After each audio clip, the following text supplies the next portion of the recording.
Cindy's Crochet Corner. I'm Cindy, and today we are going to do part 2 of the Bear Lovey crochet pattern.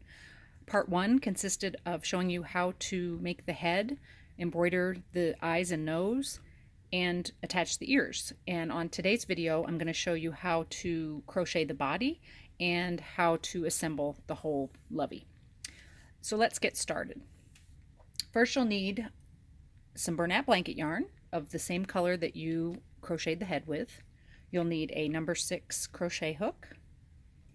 You'll need a pair of scissors and a yarn needle. The first thing you're going to do is make a slip knot.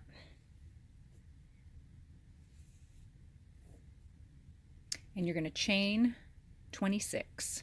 1, 2, 3, 4, 5, 6, 7, 8, 9, 10, 11, 12, 13, 14, 15, 16, 17, 18, 19, 20, 21, 22, 23, 24, 25, 26.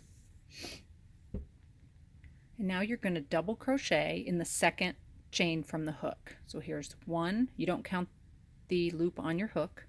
Here's 1 and here's 2. So this is the second chain. You'll do 1 double crochet in the second chain and in each chain across, which will leave you with 25 double crochets.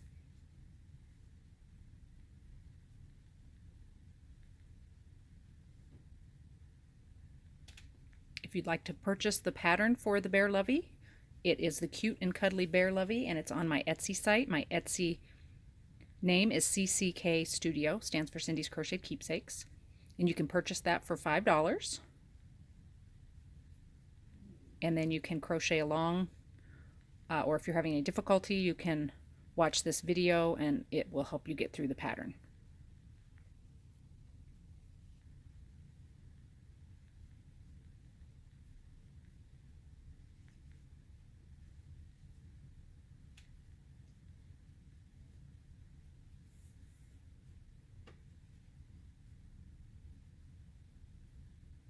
If you do not know how to double crochet, I do have a video on double crochet. I'll link it somewhere here in the frame so that you can see that. This pattern is a pattern for intermediate to advanced crocheters, because it does have amigurumi for the head, and you do need to know the basic crochet stitches and how to work in the round. But if you're a beginner and you'd like to learn how to crochet, I do have videos on that as well. Just check out my channel.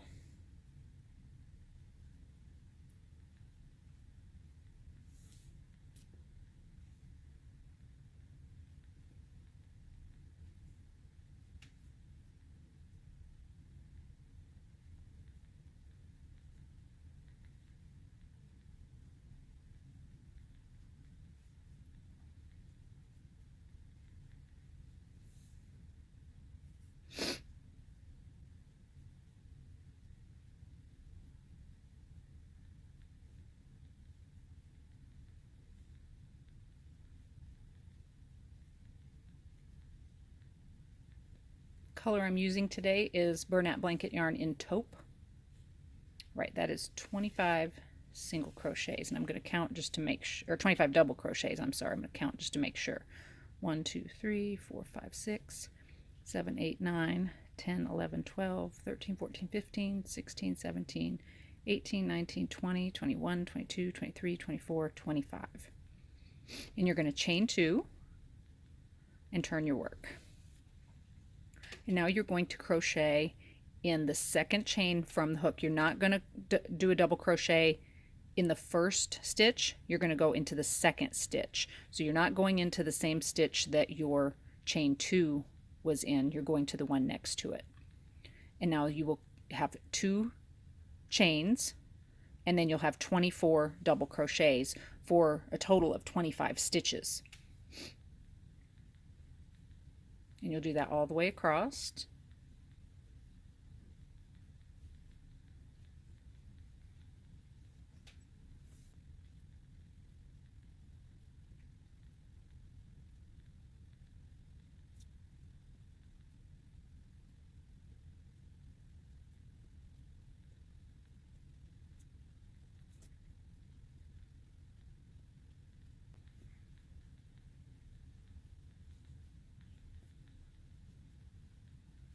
When you get to the last stitch, Just make sure you're going into the very last stitch there. And then chain 2 and turn your work. Now you're going to do the exact same thing.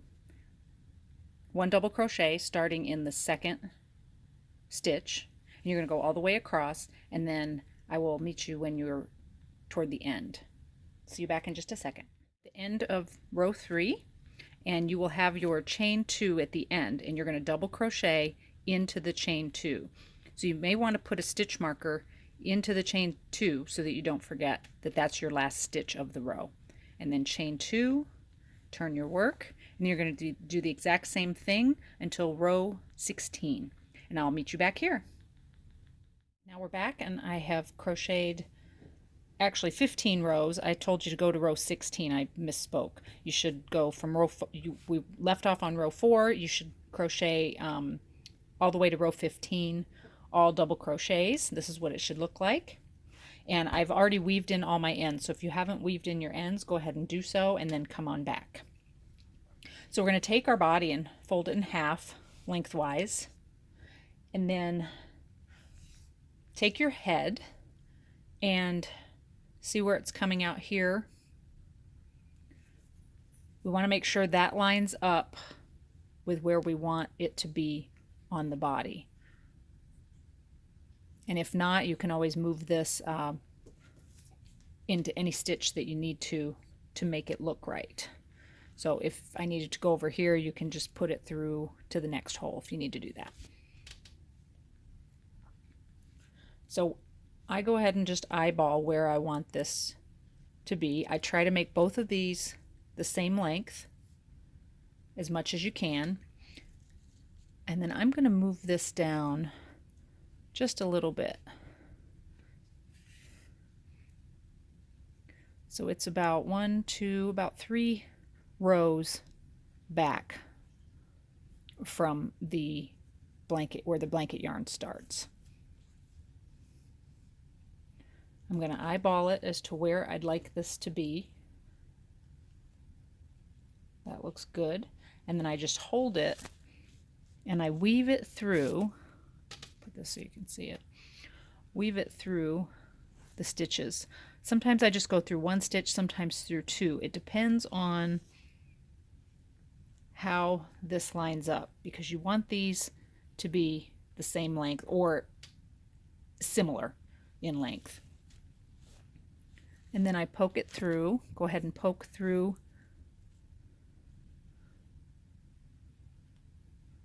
the stitch right next to it. And then I come out a little further down on the head here.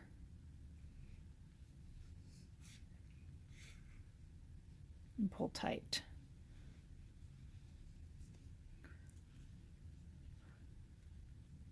And then I just poke it through the stitches on the body, bring it through,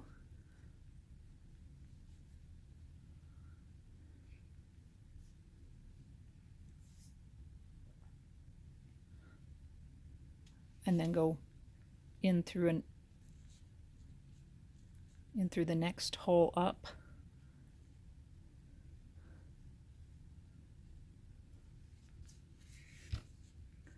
And then back through the body again. And then go into the next hole up.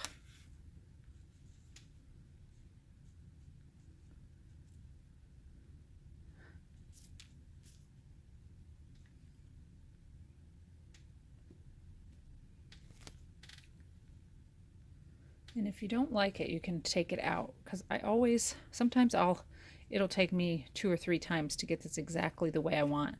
And you see how this is kind of off a little bit? So let's see. I'm going to try to make this. I'm going to go ahead in through here, this top stitch, and then go in there.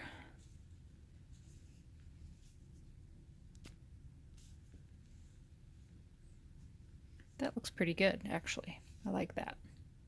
But if you notice that it's a little off to the side, it's, sitting like this or it's sitting like that, then you want to redo it, because you kind of want it as much as possible to stand straight. And that looks good. So I'm going to go through this stitch one more time. And then up through the head and out any stitch, out between any two stitches. And then just weave this through the head, in and out a stitch, out a hole between two stitches, and then back in the same hole and out another hole somewhere else on the head. And this will bury the tail deep in the head, and then you can just cut it off.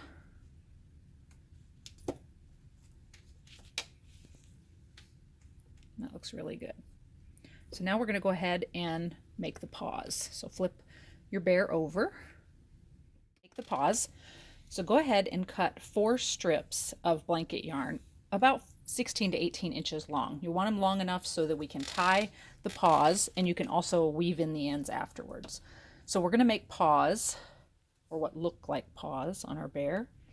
So I usually just pull up, just pinch that together, pull it up, and then I go ahead and tighten it here, just crisscross it there, and then I crisscross it around the back as well.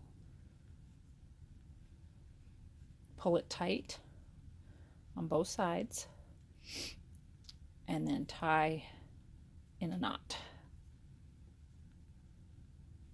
And then do it on the other paw. Make sure you can see this.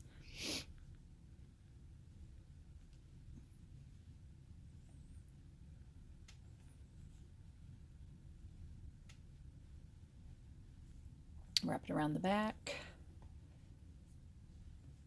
Pull it tight.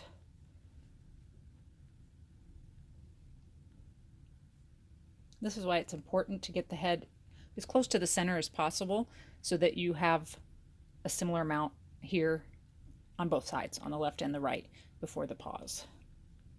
Now we're going to go ahead and do the back legs. And you can do it however you'd like, but I like to make the back paws a little bigger, since most animals' rear feet are larger than their paws on the front. So I just pick up a little more of the body just to make the paw larger.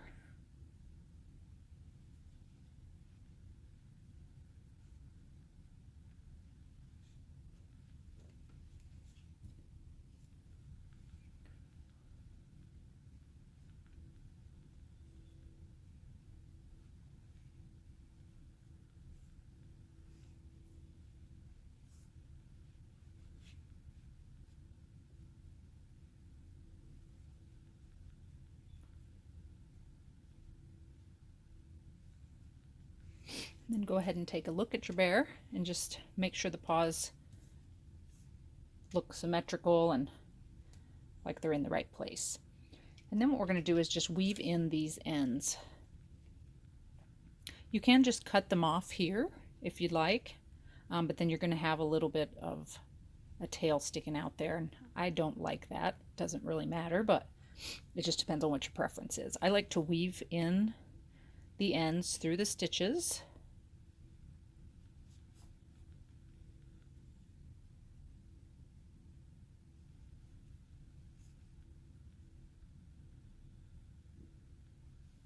And back through this way.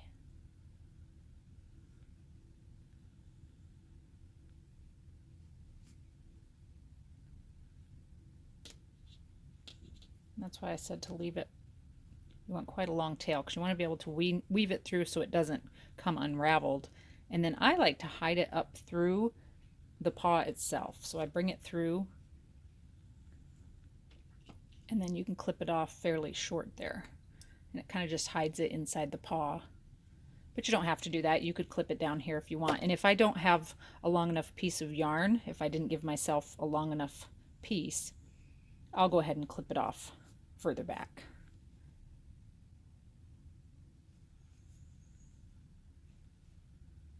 I weave it about through 6 or 7 stitches.